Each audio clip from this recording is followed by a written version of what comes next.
Salut, bienvenue. Nous sommes à Paris au Musée des Arts Décoratifs pour visiter ensemble l'exposition Le Design pour tous, prix unique, Monoprix, une aventure française.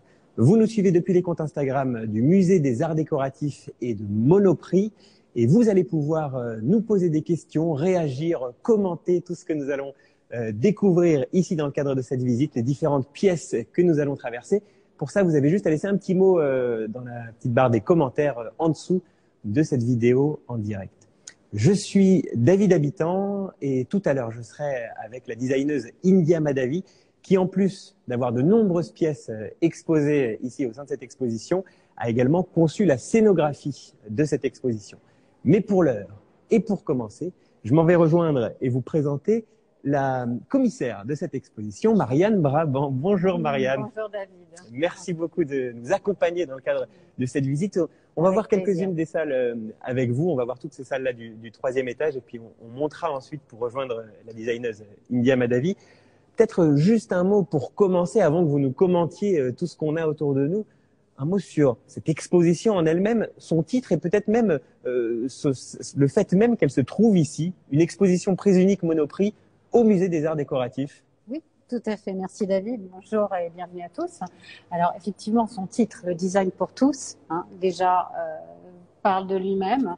L'idée était de montrer comment des enseignes comme Prix Unique d'abord historiquement, puis Monoprix, ont cherché à démocratiser le design et le rendre accessible donc au plus grand nombre. Juste ceux qui, enfin qu'on sache bien, Prix Unique Monoprix, c'est la même enseigne finalement. C'était. Alors oui, en fait, c'est deux enseignes qui ont une histoire très parallèle, une histoire. Toutes les deux enseignes sont nées au lendemain de la crise de 29, 1931 pour Prix Unique, 1932 pour Monoprix, et Prix Unique surtout, historiquement, a cherché à, dans les années 50, 60. 70 encore, à démocratiser le design, à introduire le prêt-à-porter, le style. Et pour cela, au travers de personnalités comme Jacques Gueden ou Denise Fayolle, a réussi à convier des designers, des créateurs, parmi les plus connus ou en vogue à l'époque, pour justement dessiner des collections de mobilier, d'objets, que vous allez voir dans les salles. Et Monoprix a poursuivi cette aventure après sa fusion avec Prix Unique en 1997. Et c'est surtout, on va dire, ces 12 dernières années que les collaborations se sont développées. Donc collaboration, là aussi encore avec des designers, des créateurs. Parce que c'est vrai qu'on a plusieurs manières de regarder le design, et notamment ici au Musée des Arts Décoratifs, dans les collections permanentes déjà. Parfois avec des pièces un peu iconiques, un peu rares, et puis parfois avec vraiment des pièces de tous les jours. On trouve au Musée des Arts Déco certaines pièces, des fourchettes ou je ne sais quoi, des brosses à dents qu'on peut avoir chacun chez soi. Cette deuxième manière de voir le design, quoi, ça a commencé avec Prix Unique Monoprix, ou alors, disons, Prix Unique Monoprix était peut-être un des fers de lance de cette pratique-là du design accessible. Ah oui, oui, Prix Unique était surtout le fer de lance, comme vous dites, très bien, effectivement. Alors, le propre du Musée des Arts Décoratifs, c'est de montrer aussi de l'objet du quotidien. On avait déjà de la vaisselle au siècle passé, donc Prix Unique va poursuivre donc cette démocratisation et on va instaurer donc l'objet du quotidien va prendre toute sa place et il va donc se porter là ici. C'est ce qu'on va. Oui, c'est ce qu'on va voir ensemble. On va voir dans les différentes pièces. Voilà. Je vous interromps juste un instant parce que j'ai mon téléphone qui vibre parce que déjà. Comme je le disais, vous participez, vous qui nous regardez à cette discussion, vous nous faites vos remarques, vous nous posez vos questions. Voilà. Et ben voilà, on va jeter un œil à ces assiettes. Installons-nous au milieu, le temps peut-être que je cite. Alors bon, les premiers messages pour l'instant, on est sur des bonjours. Je vois qu'on a beaucoup de gens qui nous suivent. Bonjour à tous. Alors, Akotanaka qui nous dit vraiment cool ce système de visite. John Sparkling qui nous dit bonjour David, bonjour Marianne de la part de David JCNT, génial, bonjour, quelle aventure, hâte de voir les pièces. Voilà, on a un grand engouement de la part de nos spectateurs. Oui, effectivement, et un enthousiasme. Alors, ce que je voulais dire tout à l'heure aussi, c'est qu'il y a un dialogue aussi qui est instauré entre ces ustensiles du quotidien et les pièces du musée. c'est la volonté de s'intégrer dans le parcours contemporain. Et vous verrez à chaque fois, voilà, un dialogue entre les collections du musée qui sont plus institutionnelles, qui sont plus de la petite série, et les objets du quotidien diffusés à plus grande échelle. Et d'ailleurs, on aura tout à l'heure, je le disais avec nous, la designeuse India Madhavi qui a fait la scénographie de l'exposition et qui pourra nous raconter comment ça se traduit en matière de scénographie, de s'intégrer aux collections permanentes du musée pour créer tout un parcours de visite avec des arrêts comme cette salle. On n'est pas vraiment dans une salle, c'est pas fermé, on est dans cette galerie, on va dire. On peut appeler ça une période room. On a essayé de reconstituer un salon, prise unique, tel qu'il pouvait figurer sur les pages des catalogues. Les catalogues dont on a pu évoquer, à la bibliothèque. Exactement, parce que je précise effectivement que vous nous regardez en direct aujourd'hui et on a une petite demi-heure, on va dire, de visite ensemble. Mais lorsque cette vidéo sera rediffusée dans quelques jours, on va lui accoler un petit bonus. C'est une vidéo qu'on a tournée tout à l'heure avec Marianne dans la bibliothèque du musée des Arts Décoratifs, où se trouve une partie de la visite, là encore, cette fois sur les catalogues prise unique. Et c'est vrai que c'est quelque chose, tous ces catalogues. On se rend compte que ça participe vraiment de l'aventure qui est présentée ici.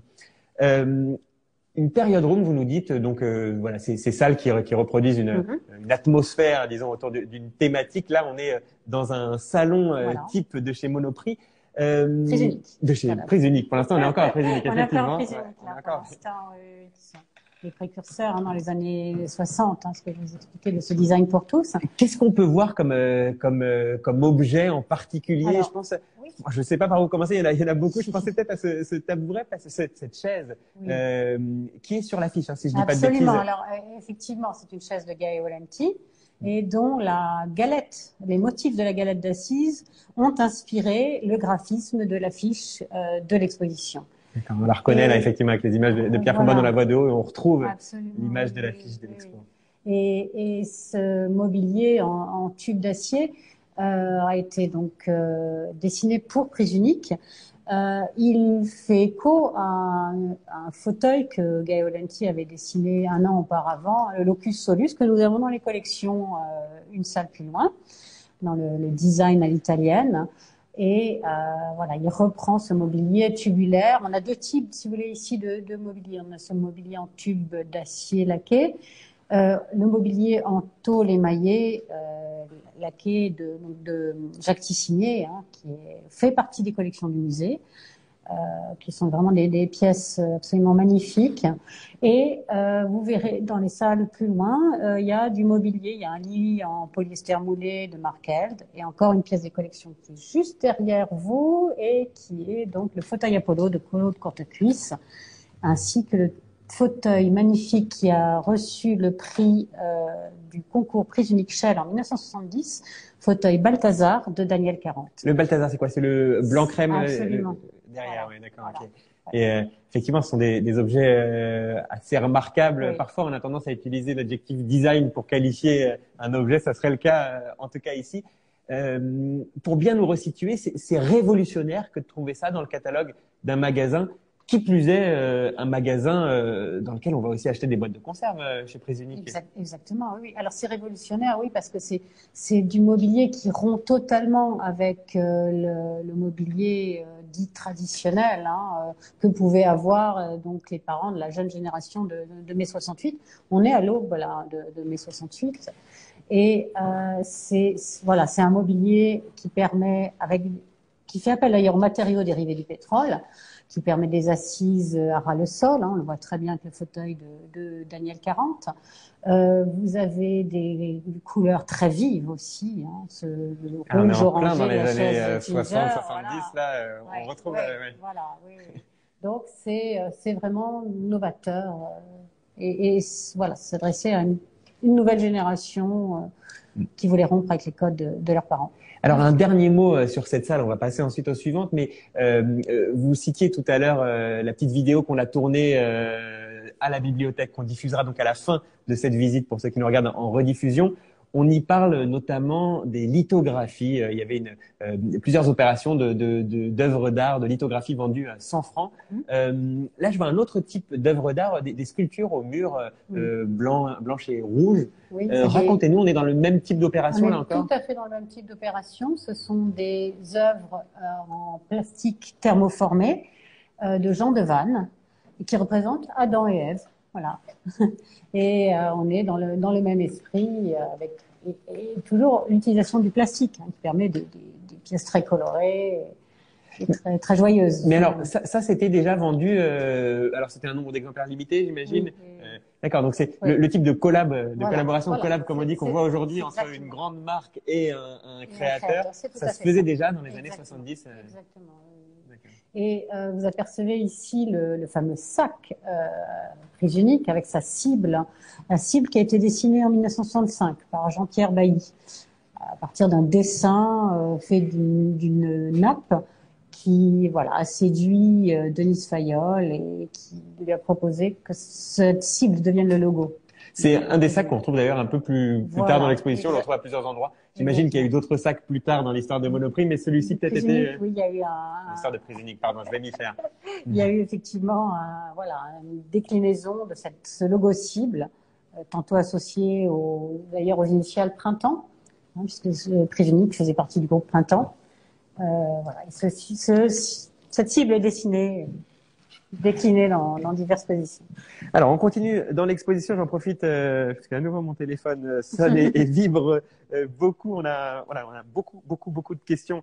On a aussi beaucoup de remarques. Villalonga qui nous dit qu'elle adore cette collection. Catherine qui nous dit qu'elle a hâte de visiter la rétrospective de notre quotidien. C'est vrai que c'est un petit peu ça. C'est l'objet du quotidien. Ça marche plutôt bien. Et Cricket qui nous dit les catalogues Prysunic sont devenus collecteurs maintenant. Raison de plus pour aller les voir dans la bibliothèque du Musée des Arts Déco. Oui. Timothée nous demande la différence entre Prysunic et Monoprix. On l'évoquait tout à l'heure. Ce sont deux enseignes distinctes. Oui, qui sont nées, donc, comme je le disais, au lendemain de la crise de 29. Et Prysunic a œuvré pour la démocratisation du beau dans les années 50, 60, 70. Et Monoprix a repris le flambeau on va dire dans les 20 dernières années et poursuit encore aujourd'hui ces magnifiques collaborations. Et avec Monoprix, on est peut-être plus dans l'objet qu'on peut emporter sous le bras. C'est la politique aussi, ça s'adresse à un public citadin. Et voilà, donc alors que chez Prysunic, comme vous voyez, on a des pièces un peu plus volumineuses, mais on a l'intérêt aussi de certaines pièces. On l'avait vu avec par exemple la chauffeuse de Claude Courtecuisse. Il s'agit souvent d'un mobilier démontable, livré en kit. Voilà, il y avait déjà ça, c'était nouveau. Maintenant, on pense à une fameuse enseigne suédoise Ikea, bien sûr. Exactement, mais à l'époque, c'était révolutionnaire de proposer un mobilier comme ça, démontable, celui de Terence Conran, les aussi, que vous avez devant. Juste avant qu'on dise un mot sur tous les objets qu'on a, parce que on a vraiment beaucoup de commentaires. Et merci beaucoup vous qui nous suivez et qui participez à cette visite. Ça la rend d'autant plus dynamique et on en est ravis. Mais je vais reprendre toutes les questions. Je vais essayer, mais il y en a deux qui sont assez rapides. D'abord, Emma qui nous demande les dates de l'exposition. Emma Fonbonne. Alors, elle a démarré au 1er décembre, elle se poursuit jusqu'à la mi-mai. Et ben voilà, donc ça vous laisse le temps, Emma, de venir ici au Musée des Arts Décoratifs à Paris pour découvrir cette exposition Prysunic Monoprix au sein des collections permanentes du Musée des Arts Déco. Et puis, une autre question, Ahmed Taoufik qui nous demande le nom du designer. Alors, lui demande le nom du designer du fauteuil gris, vous le disiez, c'était Courtecuisse. Oui, Claude Courtecuisse. Claude Courtecuisse. Oui. Et Alizé nous demande le nom du designer de la chaise du concours, la chaise qu'on avait juste derrière. Le fauteuil Balthazar, de Daniel 40.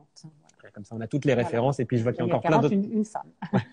Et toutes les questions, je vais pouvoir vous les reposer après. Donc, continuez de nous poser des questions et on tâchera d'y répondre. Mais d'abord, peut-être un mot sur tout ce qu'on a autour de nous. Là encore, une période room. On n'est plus dans le salon. Cette fois, on est plutôt dans la chambre à coucher. Exactement. On est passé dans la chambre à coucher. Et on voit qu'il y a des lits. Deux lits qui sont présentés ici. Donc, deux lits qui étaient vendus, là encore, chez Prysunic. Absolument. On a ce fameux lit que j'évoquais tout à l'heure, le lit en plastique thermoformé de Markeld, qui était à l'origine du mobilier dessiné pour vous savez, ces nouvelles stations balnéaires de Port-Barcarès. dans la seconde moitié des années 60. Bien sûr. Et qui Dans le sud de la France, à côté de Perpignan. Absolument, et qui a séduit donc les créateurs chez Prise Unique et qui lui ont demandé de diffuser ce mobilier. Alors pour l'anecdote, Markeld proposait ce lit en vitrine de la galerie tenue par son épouse, les Shops, et le lit était défait. Et il paraît que voilà, la police était venue le trouver scandalisé par ce lit défait en vitrine. C'est vrai que on est dans les années 70, on n'est pas un lit défait en vitrine. Ça peut voilà, susciter trop d'imaginaire, j'imagine. Malgré mes 68 qui étaient passés par là, c'était encore trop tôt. On voit des objets effectivement qui sont tout à fait dignes d'un catalogue, d'un créateur de design vendu ici chez Prise Unique. Ça se retrouve encore aujourd'hui, on va le voir notamment dans la deuxième partie de l'exposition avec tout un tas de mobilier, d'objets qui sont vendus chez Monoprix. De là à avoir un lit, ça m'étonne un petit peu quand même. C'était une opération exceptionnelle ou alors vraiment on avait des lits régulièrement? Ah non, il y avait du mobilier régulièrement qui était présenté en catalogue. Et c'est le catalogue de mobilier. C'était essentiellement du mobilier, mais il y avait aussi un peu de prêt-à-porter, et de l'objet, de l'accessoire, du luminaire. Mais on est quand même beaucoup dans la proposition de mobilier. Donc on a celui de Markeld, on a un lit de Terence Conrad, on a les étagères de Jean-Pierre Garot. Ah oui, sur notre gauche, voilà, là, effectivement. Et des luminaires que vous pouvez voir un peu partout. Puis après, voilà, table basse toujours de Markeld, que vous avez ici, ou des Marc Berthier qui proposait ces fameux casiers ruches, également au catalogue Prise Unique. Et peut-être quelque chose qu'on va retrouver encore là-haut dans la partie plus consacrée à Monoprix cette fois, cet alliage entre effectivement du mobilier, des vêtements, on a des vêtements derrière. Tout ça, est-ce qu'il y a une politique commune qui gère un petit peu tout ça? Est-ce que c'est quoi la tendance, les inspirations qui vont amener les designers, enfin qui vont guider les designers plutôt sur leur manière de concevoir les objets? Est-ce que tout à l'heure, vous nous disiez résolument moderne pour l'époque. Oui, en fait, en interrogeant les différents créateurs qui sont encore parmi nous aujourd'hui, je pense à Daniel Quarante, à Claude Courtecuisse, par exemple, Jean-Pierre Garot, ils m'ont tous fait part de la grande liberté de création qu'il y avait à l'époque. Il y avait, en gros, tout était possible. Et ça, c'était permis par les matériaux qui permettaient cette création-là. Cette liberté de forme, cette liberté de couleur. Et puis, c'était insufflé aussi par des personnalités phares. Je vous parlais tout à l'heure de Denise Fayolle, donc qui dirige le bureau du style et de la publicité de 1957 à 1967. Donc c'est un bureau du style, du coup ça donnait les grandes directions, j'imagine. Exactement. Et transversales, aussi bien pour la mode que pour le mobilier. Absolument. Et dans ce bureau du style participaient aussi en tant qu'externe des figures comme Maïné Arnaudin, qui elle justement introduit le prêt-à-porter. D'accord. Unique. Voilà. Donc on est enfin ça se retrouve cette démocratisation dans tous les domaines. Et une chose importante aussi, c'est la présence des graphistes publicitaires qui vont porter l'image de Prise Unique. Et je pense là à la grande figure de Friedman Hauss qui réalisera de nombreuses affiches publicitaires pour Prise Unique. Et ben voilà un bon aperçu de ce qu'on trouve ici au troisième étage. Si vous voulez, un petit focus aussi sur les photos, photographies rapidement, de mode, parlons effectivement de cette photo, réalisées par Marcel Dufas, qui réalisait donc ces photographies de mode. Donc c'est les photos de mode des collections vendues chez Prise Unique. D'accord. Je refais un petit tour du côté des questions. Alors là encore. On nous demande comment Monoprix Prise Unique sélectionne les designers. Alors, vous avez un petit peu répondu finalement avec le bureau du style. On imagine que ça impliquait une certaine manière d'envisager le design. Et puis voilà, on a quelques autres questions et beaucoup de remarques aussi. Tiens, Thomas qui nous dit So vintage, c'est superbe, bravo pour cette visite. Et c'est vrai qu'il y a de ça dans cette exposition. Tout à l'heure, on disait c'est le quotidien qui est mis en exposition. Un certain quotidien, on y vient avec un certain plaisir nostalgique notamment, et puis à l'image de l'engouement qu'il y a dans les commentaires, et on vous remercie vivement de toutes ces questions, de toutes ces remarques, n'hésitez pas, on est là pour y répondre.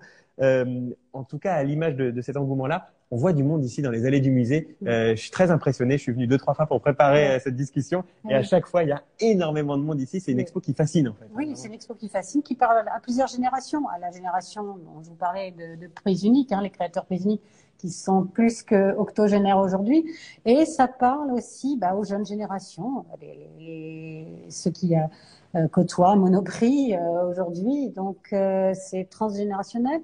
Et l'intérêt de cette exposition, c'est de faire redécouvrir aussi le parcours contemporain, qui a été réaménagé en octobre 2018 par le studio Normal Studio.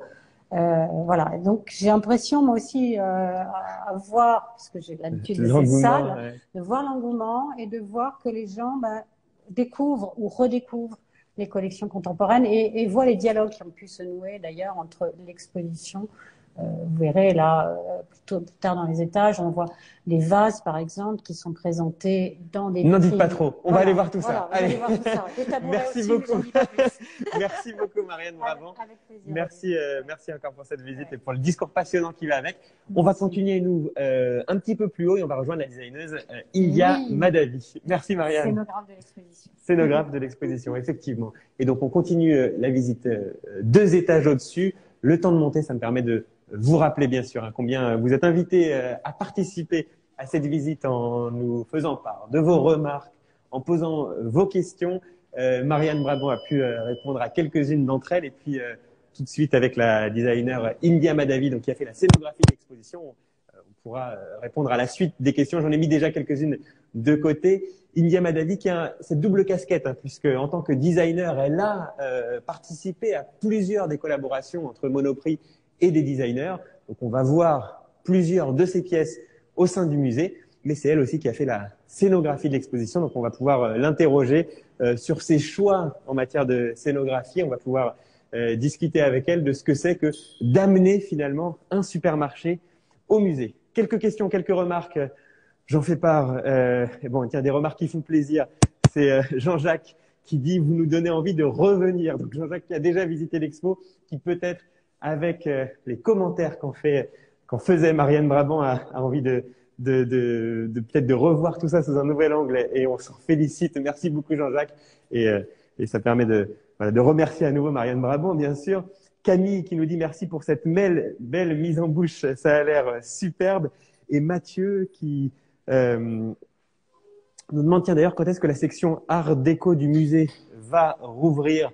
Je n'ai moi-même pas l'information, mais je suis sûr qu'on va pouvoir me donner la réponse ou peut-être dans le live et ça me permettra de le transmettre. Et puis voilà, encore tous ces mots sympathiques. Tiens, j'en avais mis un de côté. Angie qui nous dit super expo que j'ai pu visiter. Les pièces sont très bien intégrées dans le parcours et votre éclairage est très intéressant. Je redécouvre l'exposition. Et India Madavi nous attend ici au 5e étage. Bonsoir India. Bonsoir David, comment ça va? Mais très très bien, merci beaucoup d'être avec nous alors pour visiter cette deuxième partie de l'exposition. Oui. On a vu en bas toutes les salles consacrées à cette période plutôt prise unique. Ouais. Donc vous étiez déjà à l'œuvre dans la scénographie. Mais voilà, on vous a sollicité pour cette deuxième partie. On se dit notamment aussi parce qu'on va y retrouver pas mal de vos pièces. Vous avez un peu ce double regard de designer et ici de scénographe. C'est vrai. Alors, et peut-être tant qu'à commencer, dans cette pièce ici, on a un petit souci de micro peut-être, c'est ça? Non. Ouais. Alors, ça va, on a ça va? Ouais. Alors attendez, voilà, on va le rebrancher bien. Pardon, Oui, je me permets, derrière. India, je vous prie de m'excuser. Mais je vous en prie. Voilà, excusez-moi. Ça va, vous captez? Et voilà. Et là comme ça, Voilà, c'est là, branché. c'est Et on n'a un plus de peu- problème. Désolé. C'est pas grave. Donc nous sommes ici dans une pièce qui est bien à l'image de votre scénographie. Tiens, on est dans un musée et on est un peu dans un supermarché en même temps. Exactement. Donc c'était un peu la difficulté de cette exposition, c'était d'avoir c'est vraiment une promenade au sein de la collection permanente et donc il fallait arriver à différencier la collection permanente et évidemment l'exposition du design pour tous. Et donc l'idée nous est venue de convoquer un peu les éléments de la grande distribution, c'est-à-dire les armoires réfrigérées. On en a Vous en avez vu une un tout peu à l'heure, mais en pas très bas. bien. On va mieux la revoir la prochaine puisque vous Exactement. pourrez nous la commenter. Et ici, qui est la seule salle qui est entièrement dédiée donc à l'exposition du design pour tous, on a utilisé en fait les ready-made, donc les caisses, les meubles caisses, les caisses enregistreuses que nous a très gentiment prêté Monoprix pour exposer. Donc toutes ces scènes, tous ces objets du quotidien, de l'emballage de prise unique. Et puis après, derrière, au fond, vous avez aussi toutes les campagnes d'affichage. On va y jeter un œil tout à voilà. l'heure. Effectivement. À propos de ces caisses, vous nous dites à l'instant ready-made, ça veut dire que ce sont et des présentoirs, mais aussi des œuvres en elles-mêmes. En fait, on a utilisé vraiment les objets de la grande distribution pour exposer les objets de la grande distribution. Et donc, en fait, on les a mis dans un contexte tout en on les a rendus accessibles dans un musée. Et en fait, ce que ça fait, ça rend un petit peu le musée plus accessible. Et puis, en fait, on a l'impression que le design, on a tous accès au design. Et c'était une époque où, justement, on démocratisait un ensemble de choses, la culture, la mode, les arts graphiques, le mobilier prisonnier et aussi tous ces objets du quotidien qui sont très importants. Donc en fait, le fond vraiment de la scénographie est en lien avec l'objet de cette expo, puisque comme Prise Unique démocratisait le mobilier et la mode, ce que nous expliquait tout à l'heure Marianne Brabant, finalement ici, bien sûr qu'on est dans une démocratisation du musée, et c'est sans doute ce qui justifie le grand succès de cette exposition. On en parlait juste en bas avec Marianne Brabant, mais les allées sont pleines. À chaque fois qu'on vient ici, il y a beaucoup de monde qui vient voir cette exposition parce qu'elle parle à tout le monde. Exactement. Et c'était un peu l'idée, c'était de se dire, écoutez, on peut aller tous les jours et encore aujourd'hui au Monoprix et retrouver ces objets de design qui ont été pensés par des designers. Et on peut leur porter un autre regard.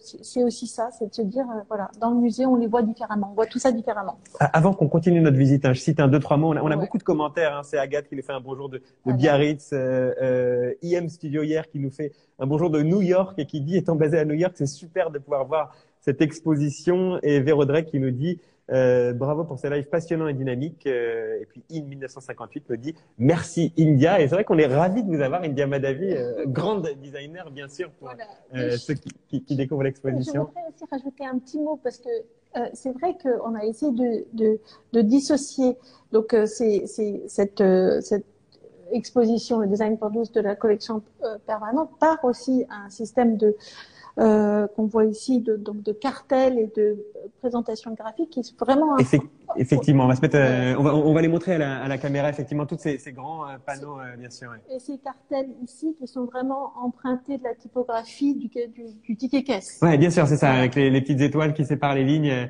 bien sûr. Et donc on est ça, et puis aussi le système d'éclairage, c'est-à-dire qu'on a aussi essayé de dissocier Monoprix par la couleur rose et toute la collection Prise Unique plutôt par la couleur orange.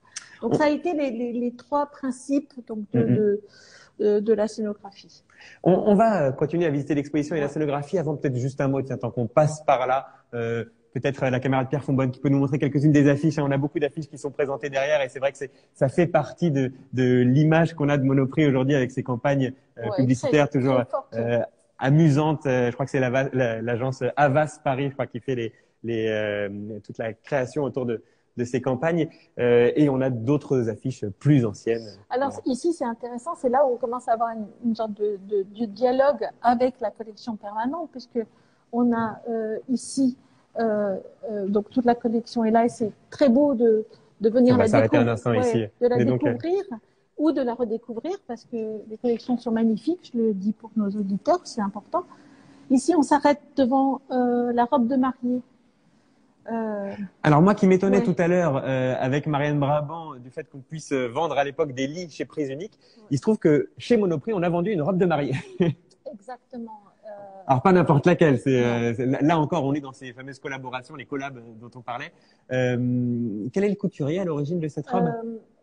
C'est Alexis Madi, bien sûr, voilà, c'est ça. Alexis Madi qui nous a fait vraiment, et d'abord ça a eu un succès incroyable, et c'est aussi une matière extrêmement moderne. Et c'est ça aussi, c'est de surprendre avec des collections. Il faut savoir que quand on est designer chez Monoprix, on a une très grande liberté. Donc on peut s'attaquer à des sujets qui nous intéressent. Donc Alexis Madi, évidemment styliste, s'est attaqué à la robe de mariée. C'est vrai que ça n'avait jamais été fait et je trouve que c'est une idée géniale. Et alors, à l'opposé exact presque de cette robe de mariée qui est quand même un objet exceptionnel, on se marie pas tous les jours, en tout cas Ouais. pas tout le monde tous les jours.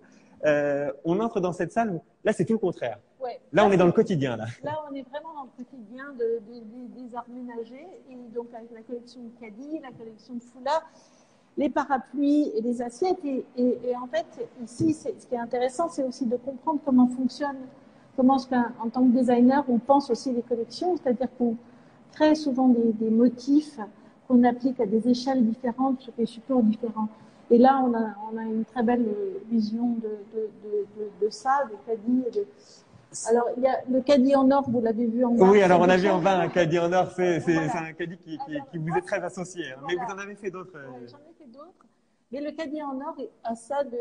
Moi, je me suis toujours projetée en disant comment est-ce que je peux me promener avec un caddie sans prendre 20 ans dans la figure. Voilà. Donc, j'ai pensé au caddie en or, c'était les collections de Noël, et c'était aussi rendre le doré accessible et fun et pop. Parce qu'il y a toujours cette attitude-là aussi en tant que créateur. Donc ça, c'est une collection d'assiettes de l'ensemble des designers qui ont participé, et des parapluies. Et des parapluies. Et là encore, on a cette question du motif. En fait, ce que vous nous expliquez, c'est que, alors, il y a plusieurs formes de collaboration. On va en voir encore d'autres à l'étage. Mais certaines collaborations se font vraiment sur le motif, c'est-à-dire que on a des objets type ces caddies, ces parapluies. Non, on va pas pouvoir. Hélas, on est un petit peu pressé dans le temps. On est obligé de monter directement. Mais c'est très intéressant. Un d'arrêt et avec les collaborations avec Maison Château Rouge. Voilà, exactement. Maison Château Rouge qui est au bout comme ça. Sur ces motifs, en tout cas, voilà, c'est en tant que designer, vous pouvez être appelé parfois sur le motif, et ce motif va être appliqué à un foulard, à un caddie, à un parapluie, et c'est ce qu'on voyait là-bas avec un même motif. Absolument. C'est-à-dire qu'on peut dessiner. Moi, j'ai souvent dessiné un ou deux motifs. J'ai changé d'échelle. J'ai fait plusieurs colorations, ce qui fait que ça rend la collection assez riche. Et ce sont des mariages d'échelles qui font que ça vibre un peu, c'est amusant. Et j'ai fait à 2 reprises ces collections. En général, je travaille sur 2-3 motifs. Et vous allez nous montrer, tiens, on va voir d'autres objets juste là et on va pouvoir parler en détail de ce que c'est que ces collaborations. Juste avant, je fais un petit point, on va s'installer juste là au milieu entre les deux grandes galeries, et juste avant, je fais un petit point du côté des commentaires parce que mon téléphone n'arrête pas de vibrer, on a beaucoup de messages et c'est super. Merci beaucoup de l'engouement que vous semblez porter à cette exposition, à cette visite. Jacques Bala qui nous dit prise unique, remarquable visite et tous les souvenirs d'enfance qui remontent à la surface, c'est les meubles en formica de ces années-là, le top. Véro, bravo pour ce live passionnant et dynamique. Nat Manuel qui nous dit superbe, j'y fonce demain. Voilà, parce que c'est vrai que on est en train de la traverser à vitesse TGV cette exposition. Il y a plein d'objets sur lesquels s'arrêter. Et puis pour terminer, Dominique qui nous demande si les affiches sont disponibles. On les voit en tout cas, elles sont visibles. C'est déjà un premier pas effectivement. Et Undesignable Markets, voilà, qui nous demande s'il y a un ouvrage. Et alors, il y a une édition un hors-série du magazine Beaux-Arts Magazine, voilà, qui est consacré à l'exposition. Absolument, je crois que Monoprix a réédité un petit livre sur prise unique. Il y a aussi à la bibliothèque en bas toute la collection des catalogues prise unique qui sont une merveille. Bien sûr. Parce que c'était les premières ventes par correspondance. Les catalogues sont très très bien faits. Et je vous invite à les voir parce que c'est assez inspirant, c'est très joliment photographié. Et c'est un vrai... c'est beau de les voir tous ensemble comme ça. Et puis un dernier commentaire, c'est Mandana Olia Shirazi qui nous dit bravo India avec un cœur. Alors bravo pour la visite. Et ben voilà, bravo pour la visite, bravo pour la scénographie qui est effectivement super, bravo pour les objets dont on va pouvoir parler. Mais pour s'arrêter justement sur cette scénographie, parce que là on a vraiment le face à face entre des armoires frigorifiées que vous avez transformées en étagères, et juste en face on a les vraies étagères du musée. Donc il faudrait venir les filmer d'ici d'ailleurs parce qu'on a cette mise, ce dialogue qui se crée, qui est vraiment, moi je trouve intéressant, parce que c'est à peu près les mêmes volumes, la même volumétrie, et ça ce sont vraiment on va rester là comme ça pour des armoires réfrigérées sur lesquelles on a mis un petit film coloré pour indiquer que c'est toutes les collections de Monoprix. Donc je crois qu'une des premières collections qui a été dessinée, c'est Paola Navone que vous voyez au milieu ici. Et là, on comprend bien son principe de prendre un motif qu'elle a appliqué sur différents supports. Et comme vous nous le disiez, à des échelles différentes, Et des effectivement, échelles sur différentes, l'assiette, voilà. ça va être plus grand que Et, sur... et elle souhaitait que tout soit à 1 euro, mais ça n'a pas tout à fait fonctionné exactement comme ça. Oui. À gauche, vous avez toutes, évidemment, je parle de moi 2 minutes. Bah, allons-y. C'est toutes, donc c'est une partie des 2 collections que j'ai faites pour Monoprix. Tout en haut, vous avez la dernière. Alors, on va rester ici tout comme ça, en les gens rose. pour bien les montrer à la caméra. Voilà. Et puis, toutes ces parties en or, le piccolo, le picot, et ce panier qui peut contenir des tonnes de choses, des Je mettrais bien rangements. mon linge, moi. Non, Ouais, ça se fait ou pas? son linge, c'était pour du bois, c'était pour des tonnes de choses. Et finalement, tout le monde a adoré ce rangement souple et facile, et les petits paniers à pain. Et là, c'était vraiment, ici, c'était l'idée de rendre je le disais tout à l'heure, rendre le doré accessible et joyeux pour les fêtes. Et les autres motifs sont un petit peu d'une autre collection. J'ai aussi parfois adapté des choses de mes propres collections. Par exemple, le Bishop que vous voyez.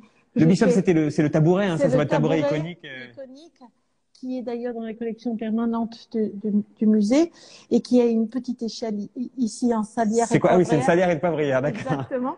Et puis un plateau de... La planche à découper, La c'est ça? planche à découper, Ouais. qui fait partie aussi de mes formes que j'utilise tout le temps. Mais alors justement, racontez-nous un petit peu comment. Donc, pour préciser, hein, cette étagère, alors des collaborations, il y en a eu des centaines avec des designers très connus. Ici, vous avez, enfin, dans le cadre du commissariat de l'exposition, a été décidé de mettre en avant 5 femmes designers qui ont fait des collaborations avec Monoprix. Oui, donc Constance Guisset. Constance Guisset, Paola Navone, Nadia Yona, Gallardo. Voilà, et Yona Vautrin. Et alors, est-ce que justement, vous voulez bien nous raconter comment ça se passe une collaboration en fait? Concrètement, vous êtes designer et vous avez un coup de fil un jour de Monoprix qui vous dit quoi? Est-ce que tu veux faire une carte blanche avec Monoprix? Et évidemment, moi je trouve qu'une carte blanche, ça se refuse pas, et on peut exprimer autre chose. Moi, c'est vrai que j'ai des collections de mobilier, des collections de petits objets, mais jamais à des échelles de cette envergure, en fait, de distribution. Et donc, on est invité à se rendre dans les archives de Monoprix. Ça doit être pas mal, les archives de Monoprix, c'est quoi? C'est comme une carte d'Alibaba. Ah oui, c'est ce que j'allais dire, Voilà. oui, d'accord, ok. Donc, il y a à peu près tous les modèles qu'ils ont dessinés, qui sont produits, en tous les cas. Et là, on peut à la fois choisir des façons de produire, des formes d'assiettes, des formes et décider de quoi on a envie. En fait, moi, j'étais comme une enfant dans un grand magasin. Et là, je me suis dit, de quoi aurais-je envie si j'allais chez Monoprix, et qu'est-ce que je vais acheter? Et moi, je me suis vraiment attachée au quotidien. Par exemple, qu'est-ce qui fait qu'un gant de cuisine devienne intéressant? Donc, j'ai fait en velours. La bonne vieille manique Voilà. pour sortir les plats du four, elle est en velours ici, d'accord. Elle est en velours, elle est assortie au coussin. D'accord, Voilà. ok. Et en fait, on fait rentrer le salon dans la cuisine, etc. Donc, c'est plein de petites histoires qu'on se raconte. Et les babouches de Noël dorées, comme ça, c'est marrant. Et donc, on peut à peu près tout faire. Oui, mais on vous demande, j'imagine, quand même, les objets, le type d'objet est imposé. Non, pas du tout. C'est discuté? Pas du tout. On fait un plan de collection. Donc, une fois qu'on a vu tout ce qui est possible de faire, on se dit, voilà, on fait un plan de collection effectivement, si on se dit, on fait une table, on essaye de faire des assiettes, mais pas qu'une taille d'assiette. On décline un peu les choses. Si on fait un coussin, on fait 4-5 couleurs, peut-être 2 tailles. Voilà. Donc, une fois qu'ils approuvent plus ou moins le plan de collection, en disant, il manque peut-être ça, mais en général, on est vraiment très, très libre. Et c'est ça qui est vraiment amusant. Alors, on va bientôt arriver à la fin de notre discussion. Alors, je reprends un petit œil du côté des commentaires. Je vous assure qu'on en a beaucoup. Alors, j'essaye de les citer autant que possible. On nous demande, tiens, si le billet le billet de l'expo permet la visite des autres espaces. Oui, puisqu'on est au milieu des collections. Exactement. Et c'est ça qui est important, je crois. C'est marrant de voir ça et de voir ce qu'on a ici, de voir les pièces magnifiques des Torres Sotsas, de voir tous ces grands designers, de Nathalie Dupasquier, et puis de voir quand même des très grands designers, puisqu'elles sont toutes femmes ici. présente dans le musée. Effectivement.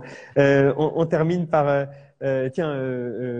génial cette expo, nous dit Gina Pani. Est-ce que certains de ces objets design sont encore vendus? Non, alors c'est des collaborations ponctuelles à chaque fois. Exactement. Il faut savoir que les collaborations avec Monoprix durent en gros 3 semaines. Donc, et elles se font 3-4 fois par an. Je sais pas exactement le nombre qui sont produits, mais en tous les cas, là récemment, c'est vrai qu'ils ont fait une réédition de leur best-seller. Je crois que c'est en vente. Ben voilà. Et voilà, on retrouve, effectivement, on arrive dans la dernière salle de cette exposition. On va retrouver Marianne Brabant. Dernière salle de cette exposition consacrée à l'enfance. Hein, bon, on va pas avoir le temps de trop en dire. Mais c'est vrai que l'autre jour, j'étais venue me promener dans l'exposition et j'ai entendu une femme qui regardait cette exposition et qui disait à sa copine « Oh, c'est toute mon enfance. Ben voilà, et c'est ça que je trouve merveilleux, de voir que chacun a son enfance au musée. Et je pense que ça, c'est réussi. À l'image des commentaires qu'on a eu, hein, je crois que ce goût de l'enfance se retrouve. Je dois bien le dire, même pour ceux qui n'ont pas eu cette enfance-là, c'était pas exactement la couleur de ma chambre. Je vais pas trop m'approcher, mais effectivement, on ressent en tout cas toute une époque et on vous remercie vivement. Installez-vous, qu'on vous ait à l'image à côté de Marianne Brabant, la commissaire de l'exposition. On a le droit d'enlever notre masque, non? Bon, alors presque, bientôt. Bon, merci beaucoup en tout cas, India Madame, pour cette David, visite. et surtout, je voudrais remercier Marianne parce que c'était formidable de travailler avec toi et de faire Et d'ailleurs, avec tout le musée, c'était une aventure formidable. Merci beaucoup, India. Vraiment, le plaisir était partagé. C'était une formidable aventure. Voilà, de collaborer à nouveau avec toi. Voilà. J'espère qu'on vous entend bien parce que du coup, je crois que vous avez éteint votre micro, mais j'imagine qu'on vous entend dans le mien, donc c'est sans doute très très bien. Merci India pour cette deuxième partie de visite. Merci Marianne pour la première partie de la visite. Pour vous qui nous regardez en direct, la visite s'arrête ici. Mais pour les autres, en rediffusion, nous vous avons préparé un petit bonus, une vidéo qu'on a tournée juste avant notre déambulation. On l'a tournée dans la bibliothèque du Musée des Arts Décoratifs et ça nous permet de vous parler avec Marianne Brabant des grands catalogues de l'histoire de Prézunic. Voilà, tout ça, ça se situe dans la bibliothèque. Ça fait aussi partie de l'exposition et ça fait partie de notre vidéo. Donc après ce direct, une petite vidéo enregistrée qui est rajoutée. Merci à tous de nous avoir suivis. Merci aux équipes de Thémaprod à l'origine des images et de la diffusion. Et merci encore à nos deux hôtes pour nous avoir guidés là-dedans. Merci à tous. Très bonne soirée. Merci Au revoir. David. Au revoir. On se retrouve comme convenu pour notre bonus lorsque vous découvrirez cette vidéo. La déambulation au sein de l'exposition Prézunic Monoprix viendra de se terminer. Mais l'exposition en elle-même continue. Alors, au-delà des salles qu'on n'a pas pu voir, il y a également la bibliothèque qui elle-même reprend quelques-uns des éléments de cette exposition. Marianne Brabant, je rappelle que vous êtes la commissaire de l'exposition Prézunic Monoprix. Et on retrouve ici à l'entrée de la bibliothèque des catalogues notamment. Absolument, merci David. Vous avez ici donc l'ensemble des catalogues Prézunic qui ont été commercialisés entre le printemps 1968 et le printemps 1976. Et c'est vraiment ce qui fait la force de la politique de communication de Prézunic, qui est doublée aussi d'une politique sur les images, le travail des images, que vous avez vu donc dans la salle au niveau 5 sur le graphisme publicitaire. Et ces catalogues de vente par correspondance étaient les tout premiers catalogues à exister sur le marché pour proposer du mobilier, des produits, comme ils les appelaient, des objets, du vêtement, qui étaient en vente à Prézunic et qui proposaient donc le beau au prix du lait. Oui. Pardon, on parle bien des catalogues de ces objets-là. C'est pas ici qu'on va trouver les promos sur les fruits et légumes et non, les autres boîtes de conserve. Absolument, ce sont vraiment des catalogues de mobilier, d'objets design. Et on a la chance, en fait, le musée des arts décoratifs, au travers de la bibliothèque des arts décoratifs, a la chance de posséder donc le fonds intégral de ces catalogues. Est-ce qu'on peut alors là, ils sont derrière une vitrine, alors j'imagine qu'on ne peut pas les consulter, mais comme tout ce qu'il y a au sein de la bibliothèque, pour un travail de recherche, on peut demander Il y a possibilité de les consulter si vous en avez besoin. Effectivement, si un étudiant ou un chercheur veut les consulter, il y a possibilité. Et alors, on a ces catalogues, on a quelques autres éléments, et notamment, peut-être, j'aimerais bien qu'on s'arrête là-dessus, je vois derrière nous et un petit peu partout autour, on retrouve d'autres lithographies. Il y en avait quelques-unes déjà dans la scénographie, les fameuses lithographies à 100 francs. Exactement, c'est les fameuses lithographies qui font partie des suites prises uniques, ce dont je vous parlais au niveau 3. C'est une corde dans l'esprit de démocratiser l'art, de le rendre le beau accessible à tous. Et c'était l'idée du collectionneur et galeriste Jacques Putman, premier mari d'André Putman, qui... La célèbre designer. Voilà, absolument, qui a lui aussi cherché à parler, donc à rendre l'art à la portée de tous. Et il a pour cela, comme le bureau du style de Prise Unique avait fait appel aux designers, lui-même a fait appel aux créateurs de son temps, les créateurs en vogue à l'époque. Donc on a Pierre Leschinski, Roberto Matta, Bram van Velde, Talcott, même Armand. Et l'idée était de proposer donc des lithographies et d'autres œuvres sur papier ou cuivre à 300 exemplaires et vendus 100 francs, effectivement dans un certain nombre de prises uniques. L'aventure a débuté en 1967, elle s'est poursuivie jusqu'à tout début de l'année 73 et elle a également été complétée. Vous le voyez dans la vitrine qui est là, d'un exemple d'une sculpture, puisqu'il y avait également des sculptures qui étaient vendues toujours à petit exemplaire et à prix, on va dire, abordable. C'était pas du tout le prix des galeries, c'était merveilleux de pouvoir accéder à l'art de la sorte. Bon, ben voilà, on aura fait un bon tour dans l'exposition. Oui. Si on veut vraiment voir le reste, ben, il ne reste plus qu'à venir ici, au Musée des Arts Décoratifs à Paris. Merci beaucoup, Marianne Bramant. Je rappelle que vous êtes la commissaire de cette exposition. À très bientôt. Au revoir. À très bientôt. Au revoir. Merci à vous.